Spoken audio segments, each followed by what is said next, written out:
এই মুহূর্তে বাংলাদেশে বেস্ট গোলকিপার আসলে মিতুল। জিকুকে অবশ্যই আমরা মিস করি, জিকুকে অবশ্যই ন্যাশনাল টিমে আমরা দেখতে চাই। আসলে ফুটবলে কিন্তু খুব বেশি যে আহামরি চেঞ্জ হয়েছে এরকম কিছু বলার সুযোগ নেই। আসলে হ্যাভিয়ারকে আসলে রাখা উচিত কি উচিত না এটা টোটালি আসলে ফেডারেশনের বা ম্যানেজমেন্টের ডিসিশন। হামজা বা সুমিত সোম ওরা আসার পরে এখানে আমাদের ফুটবলে একটা ক্রেজ তৈরি হয়েছে। হংকং চায়নার বিপক্ষে আগামীকাল ম্যাচ, এবং এই ম্যাচ হারলে কিন্তু do or die match, Bangladesh এক প্রকার এশিয়ান কাপ থেকে ছিটকেই পড়বে বলা যায়। তো কালকের একাদশটা কেমন চান এবং বাংলাদেশের দল থেকে পারফরমেন্সটা আসলে কেমন আশা করছেন? না, অবশ্যই আমরা লাস্ট ম্যাচ যেহেতু আমরা বাংলাদেশের হোমের একটা যে অ্যাডভান্টেজ নেওয়া উচিত ছিল আমরা সেটা কিন্তু নিতে পারি নাই। অনেক সময় পর দেখেন সিঙ্গাপুরের ম্যাচে হিউজ পরিমাণে ক্রাউড ছিল, আমাদের হংকংয়ের সাথেও কিন্তু মানে হিউজ ক্রাউড ছিল। তো সেই ক্ষেত্রে আমরা সেই অ্যাডভান্টেজটা কিন্তু নিতে পারি নাই। আমাদের এই ম্যাচটা অবশ্যই জেতা উচিত ছিল। আমরা যদি চিন্তা করেন যে 4টা গোল রিসিভ করি, 4টা গোল কিন্তু হংকংয়ের কোনো প্ল্যান ওয়েতে আসলে কোনো গোল হয় নাই। এটা সম্পূর্ণ আমাদের ডিফেন্ডার এবং গোলকিপারদের ব্যর্থতায় আসলে গোল হয়। তো এই সমস্ত সিলি যদি মিস্টেকগুলো করি আসলে ওই ম্যাচে জেতা কখনোই সম্ভব হয় না। আপনারা যদি চিন্তা করেন লাস্ট কবে আসলে আমার মনে নাই যে আমরা এইভাবে আসলে কামব্যাক করতে পারছি। 3-1 গোলে আসলে যখন ম্যাচ পিছিয়েছিলাম তখন কিন্তু অনেক দর্শক মাঠ থেকে চলেও গিয়েছে। তো সেই ম্যাচে যে 3-3 মনে করেন আপনার কামব্যাক করাটা এটা আউটস্ট্যান্ডিং। সেইখান থেকে আবার লাস্ট মিনিটে আমাদের গোল রিসিভ করা এটা আসলে টোটালি আমাদের ব্যর্থতা। তো অবশ্যই এখন আমাদের আগামীকালকে যে ম্যাচটা আছে আমরা ডেফিনেটলি চাইবো এই ম্যাচটা আসলে আমাদের জেতা উচিত এবং জিততে হবে। এখানে হারার কোনো সুযোগ নাই, এটা আমাদের জেতা উচিত। এবং আমার কাছে মনে হয় যারা ডিজার্ভিং, যারা মনে করেন আপনার 11-এ খেলার যোগ্য তাদেরকে যেন কালকে 11-এর সুযোগ দেওয়া হয়, ম্যাচটা যেন সবাই মিলে আসলে জিতে আসে। রানা ভাই, আপনিও ন্যাশনাল টিমের গোলকিপার ছিলেন। সর্বশেষ ম্যাচে বাংলাদেশের হংকংয়ের বিপক্ষে যে খেললো, মিতুল মার্মার পারফরমেন্স সম্পর্কে বিস্তারিত বলবেন এবং তার জায়গায় জিকুকে আসলে কতটুকু দরকার আপনার জায়গা থেকে একটু বিস্তারিত ক্লিয়ারলি ব্যাখ্যা করবেন। ওকে, আমি যদি চিন্তা করি যে লাস্ট 2টা ম্যাচ সিঙ্গাপুর এবং হংকংয়ের সাথে যে ম্যাচ ছিল সেটা তো অবশ্যই আমরা যেভাবে আসলে মিতুলের কাছ থেকে এক্সপেক্ট করি যে এর থেকেও ভালো পারফরমেন্স, আসলে সেই বেটার পারফরমেন্সটা আমরা 2টা ম্যাচে পাই নাই। আর হচ্ছে কারণ আমি যদি চিন্তা করি এই মুহূর্তে বাংলাদেশে বেস্ট গোলকিপার আসলে মিতুল, কারণ লাস্ট বিপিএলও বেস্ট গোলকিপার হয়েছিল, প্লাস আপনার ফেডারেশন কাপেও কিন্তু বেস্ট গোলকিপার ছিল। তো ওর প্রতি কিন্তু আমাদের সবারই বিশ্বাস এবং প্রত্যাশার মাত্রাটা অনেক বেশি হাই ছিল। তো সেই জায়গাতে আমরা আসলে সেই প্রত্যাশা অনুযায়ী ওর কাছ থেকে কিন্তু সেই হাই পারফরমেন্সটা আসলে পাই নাই। আর জিকুকে অবশ্যই আমরা মিস করি, জিকুকে অবশ্যই ন্যাশনাল টিমে আমরা দেখতে চাই। তবে একটা জিনিস হচ্ছে লাস্ট 2 বছর ধরে ও কিন্তু খুবই অনিয়মিত ক্লাব পর্যায়েও।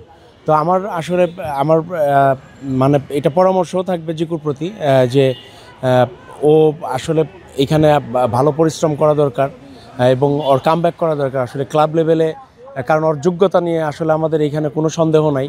ও ক্লাব লেভেলে আসলে যদি নিয়মিত হইতে পারে তাহলে কিন্তু ওর ফিটনেস লেভেল বলেন, পারফরমেন্স লেভেল বলেন, এখানে কিন্তু ওর কনফিডেন্ট গ্রো করার ব্যাপার আছে, সব কিছু কিন্তু হাইয়েস্ট লেভেলে পাবো।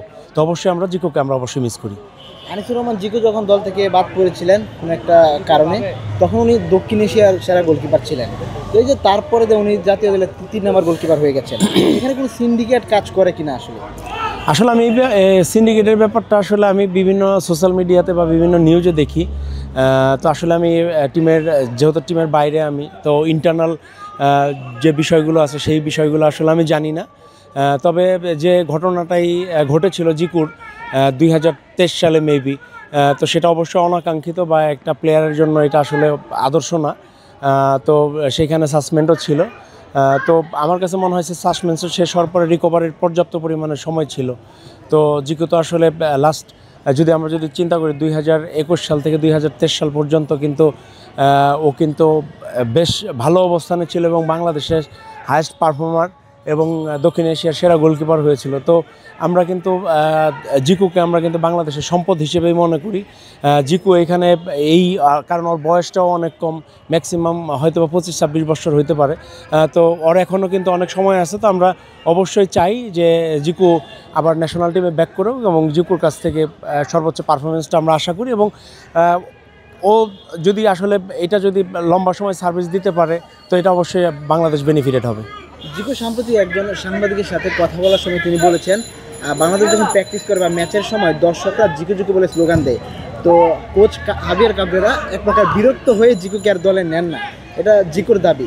আপনি জিকুর এই দাবিটাকে কীভাবে মূল্যায়ন করবেন? আসলে আমি এটা আসলে বললাম তো ইন্টারনাল বিষয়টা আমি জানি না টোটালি। আর যেহেতু জিকু ন্যাশনাল টিমের প্লেয়ার ভালো পারফরমেন্স করতেছিল বা দক্ষিণ এশিয়ার টপ গোলকিপার, তো সেই হিসেবে তো জিকুর একটা আলাদা ফ্যান বেজ আছে, বা নট অনলি জিকু, যারা ন্যাশনাল টিমে খেলে প্রত্যেকেরই আলাদা আলাদা ফ্যান বেজ আছে, পছন্দ অপছন্দের ব্যাপার থাকে। তো স্বাভাবিক মাঠে যখন দর্শক যখন খেলা দেখতে যায় তখন কিন্তু অবশ্যই তাদের যে প্রিয় প্লেয়ারগুলো আছে, শুধু প্রিয় প্লেয়ারই না, যারা বাংলাদেশে সাপোর্ট করে তারা কিন্তু মাঠে বসে কিন্তু প্লেয়ারদেরকে সমর্থন দেওয়ার চেষ্টা করে। তো সেই হিসেবে অবশ্যই জিকু যখন এখানে ভালো পারফরমেন্স করে, তো স্বাভাবিক জিকু ফ্যান বেসটা তো এটা আলাদাভাবে তাকে উৎসাহ দিবে, এটাই স্বাভাবিক। এখন এই উৎসাহ দেওয়ার ব্যাপারে যদি হাভিয়ার কাবরেরা যদি আসলে মাইন্ড করে বা এটা যদি জেলাসি করে, সেটা আমি টোটালি আসলে জানি না বিষয়টা। এটা নিয়ে আসলে আমি বেশি কিছু বলতেও পারবো না। ন্যাশনাল টিমের টানা ব্যর্থতার পরও হাভিয়ার কাবরেরা ঠিকই আছেন কোচের দায়িত্বে, হেড কোচের দায়িত্বে। তবে যেহেতু আমাদের এখন হামজা আসছে, সমিত আসছে, জায়ান আসছে, আমরা মোটামুটি দক্ষিণ এশিয়ায় ভালো একটা টিম হয়ে উঠছি।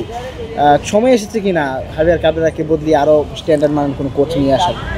আসলে দেখেন, আমরা যদি লাস্ট 4 বছর যদি কাউন্ট করি, যে আমাদের বাংলাদেশে মনে করেন হাভিয়ার কাবরেরা উনি হেড কোচের দায়িত্বে আছেন, তো আসলে ফুটবলে কিন্তু খুব বেশি যে আহামরি চেঞ্জ হয়েছে এইরকম কিছু বলার সুযোগ নেই আসলে। কারণ আমাদের লাস্ট 4 বছর আহামরি আমরা ম্যাচ জিততে পারি নাই। আর যেটা বললেন যে এখানে হামজা বা সমিত সোম ওরা আসার পরে এখানে আমাদের ফুটবলে একটা ক্রেজ তৈরি হয়েছে, একটা বড় হাইপ তৈরি হয়েছে। যারা ফুটবলের দর্শক বা ফুটবলকে ভালোবাসে তারা কিন্তু ফুটবল মাঠে এখন খেলা দেখতে আসে ডিউ টু হামজার কারণে। কিন্তু ফুটবলের যদি দর্শকের কথা চিন্তা করেন বা আমাদের বাংলাদেশে যারা ফুটবল লাভার, তারা কিন্তু আবার কিন্তু মাঠের দিকে ফিরে আসছে বা খেলা দেখতে আগ্রহী। তো এই বিষয়গুলো কিন্তু আসলে খুবই গুরুত্বপূর্ণ। আর হ্যাভিয়ারকে আসলে রাখা উচিত কি উচিত না, এটা টোটালি আসলে ফেডারেশনের বা ম্যানেজমেন্টের ডিসিশন। তো অবশ্যই চাইবো যে ম্যানেজমেন্ট অবশ্যই চিন্তা করবে এখানে। আসলে যদি আমাদের টিমের কথা চিন্তা করা হয়, তো অবশ্যই ম্যানেজমেন্ট পজিটিভলি চিন্তা করা উচিত সব কিছু নিয়ে। আরেকটা বিষয় হচ্ছে জামাল ভুঁইয়া, আপনাদের ব্রাদার্সের প্লেয়ার। তো লাস্ট কয়েকটা ম্যাচে তিনি ন্যাশনাল টিমে ফুল টাইম খেলতে পারছে না, কোচ তাকে শেষে নামায় বা অনেকগুলো ম্যাচে নামায়ও নি। জামাল ভুঁইয়া তিনি প্রকাশ করেছেন যে তিনি খেলতে চান, তারপর কোচ তাকে অনেকটাই না রাখার ব্যাপারে আগ্রহী দেখা যায়। জামালের ক্ষেত্রে কি কোচ অনেকটা অনাগ্রহী, বিষয়টা এরকম নাকি তার যে বয়স হয়ে গেছে, পারফরমেন্সের কারণে তিনি ফুল ম্যাচ খেলতে পারছেন না, বিষয়টা আসলে কেমন? দেখেন, এইখানে প্রত্যেকটা প্লেয়ারই কিন্তু আসলে খেলতে চায়, কেউ কিন্তু আসলে 11-এর বাইরে থাকতে চায় না। আর 2 নম্বর হচ্ছে এটা কোচের প্ল্যান, আসলে কাকে সে খেলাবে না খেলাবে এটা আসলে আমি তো আসলে বাইরে থেকে বলতে পারবো না আসলে জামাল ভুঁইয়ার ওইখানে আসলে পারফরমেন্সটা কেমন। এখন আমরা যদি চিন্তা করি, লাস্ট কিছু ম্যাচের বিবেচনাও যদি করি, যে জামাল ভুঁইয়া কিন্তু নিয়মিত একাদশে না। তো সেই ক্ষেত্রে কিন্তু এখন কোচ তাকে পছন্দ করে কি করে না এটা বলার আসলে সুযোগ নাই। যদি বেটার পারফরমেন্স থাকে, তা আমার কথা কেন নয়, সে বাংলাদেশ টিমের ক্যাপ্টেন, লাস্ট 6-7 বছর ধরে ক্যাপ্টেন্সি করছে। তো তাকে এইখানে কিন্তু অবহেলা করার সুযোগ নাই। এইখানে পারফরমেন্সটা অনেক বড় ব্যাপার। তো আমার কাছে মনে হয় যদি আসলে তার যদি পিক টাইম বলা হয়, সেই শেপে সে আছে কি না, সেটা আসলে কোচ বিবেচনা করবেন। আসলে আমাদের এইখান থেকে বাইরে থেকে আমরা হয়তো বা তার চিন্তা ভাবনার সাথে আমাদেরকে মিলালে হবে না, আমরা হয়তো বা গতানুগতিক আমরা কথা বলি। তবে অবশ্যই এইখানে কোচ যে সিদ্ধান্ত নেয়, আমরা কোচ হয়তো বা কোচের চিন্তাভাবনার থেকেই নেয়। তবে আমার কথা হচ্ছে, যে চিন্তাভাবনা করুক এটা যেন টিমের জন্য ভালো হয়, টিমের আউটপুটটা যেন আসে। আমার কথা, যাদের যোগ্য তারা যেন 11-এ খেলতে পারে।